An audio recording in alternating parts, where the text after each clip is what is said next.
రామాయంపేట పట్టణంలోని శ్రీ పద్మావతి గోదాదేవి సమేత వెంకటేశ్వర స్వామి దేవాలయంలో జనవరి 29వ తేదీ నుండి ఈ నెల 7వ తేదీ వరకు నిర్వహించే పుష్కర బ్రహ్మోత్సవాల్లో భాగంగా నేడు స్వామివారి కళ్యాణం అంగరంగ వైభవంగా ఘనంగా నిర్వహించారు.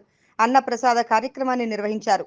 కళ్యాణానికి పట్టణ ప్రజలతో పాటు పరిసర ప్రాంత ప్రజలు పెద్ద ఎత్తున తరలివచ్చి కళ్యాణంలో పాల్గొన్నారు. అనంతరం పూజారి పవన్ పంతులు మాట్లాడుతూ పుష్కర బ్రహ్మోత్సవాల్లో భాగంగా స్వామివారి కళ్యాణం అంగరంగ వైభవంగా ఘనంగా నిర్వహించడం జరిగిందని, స్వామివారి కృపా కటాక్షాలతో ఈ ప్రాంత ప్రజలతో పాటు పరిసర ప్రాంత ప్రజలంతా కూడా సుఖ సంతోషాలతో ఉండాలని కోరుకున్నట్లు తెలిపారు. ప్రతి ఒక్కరూ భక్తి భావన పెంపొందించుకోవాలని, దాన ధర్మాలు చేసుకుంటూ దేవాలయాలలో భక్తితో హృదయదాతలుగా ఉండాలని ఆయన అన్నారు. ఈ కార్యక్రమంలో ఆలయ కమిటీ సభ్యులతో పాటు పట్టణ ప్రజలు పాల్గొన్నారు.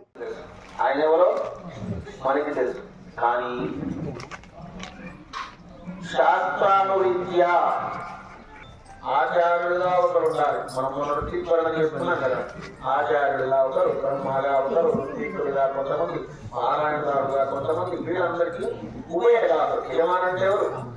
ఉభయదాతలు. యజమానులు అంటే ఉభయదాతలు అంటారు. వాళ్ళు ఉభయదాతలు అంటే ఏంటి? ఉభయం అంటే ఏంటి? దాతలు కదా, ఏమిస్తే దాతలు అవుతారు వాళ్ళు. ఉభయదాతలు ధనిస్తే ధనదాతలు, రుణిస్తే రుణదాతలు. ఇక్కడ ఉభయదాతలు ఎందుకంటున్నారంటే కేవలం డబ్బు మాత్రమే ఇవ్వద్దు. ఏవాళ్ళు ఇంకా భగవంతుడి మీద భక్తిని ఇవ్వాలి. ఇంకొకటి మనం చెప్పారా? మమ్మల్ని చెప్పారు, నాది అని ఇచ్చామంటే అంతే ఇచ్చారు. ఏదైతే మనం ఇచ్చామో నాది అని, అది నీదే ఇచ్చారు. భగవంతుడికి ఇచ్చినటువంటి ఫలితం ఏమాత్రం కూడా ఉండదు. అందుకే మనం అనుకుంటాం 108 కొబ్బరికాయలు కొట్టామండి, నేను 108 కొబ్బరికాయలు ఎక్కువే కొడుతున్నా అని అక్కడి నుంచి బస్తా వేసుకొని బండి ఆపుకొని వచ్చే దారిలో 100 మందికి చెప్పుకుంటూ కొట్టామనుకోండి, ఆ కొబ్బరికాయలు ఎవరికి కొట్టినట్టు? ఆ 100 కొబ్బరికాయలు 100 మందికి కొట్టినట్టు అంతే కదా.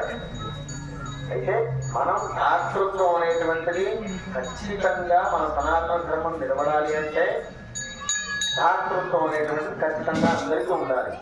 ఉభయదాతలు అంటారు.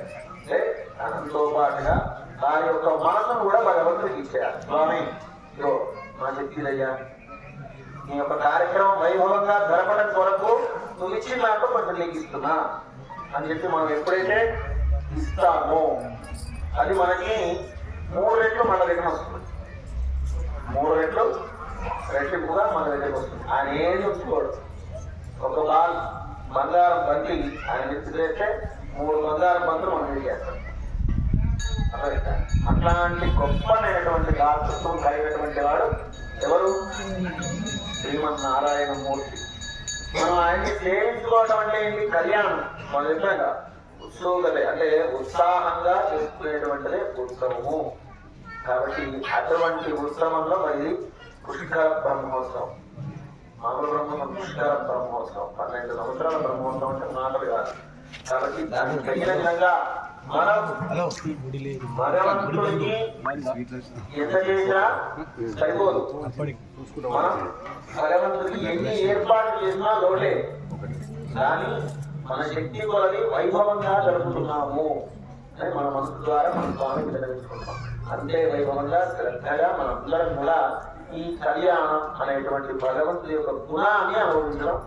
కళ్యాణం అంటే ఏంటి? అసలు గుణాన్ని స్వామి పెళ్లి చేయడం ఉభయదాతృత్వం కానే కాదు. భగవంతుడికి ఒక గుణం ఉంది, కళ్యాణము అనే గుణం. ఆ గుణాన్ని మనందరం అనుభవించడమే కళ్యాణం ప్రధానంగా.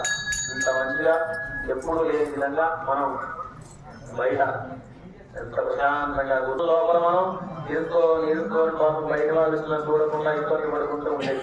ఇప్పుడు ఇబ్బంది లేకుండా స్వామి కూడా 12వ పుష్కర బ్రహ్మోత్సవం కాబట్టి అందరి మధ్యలోకి వస్తున్నాడు ఆయన.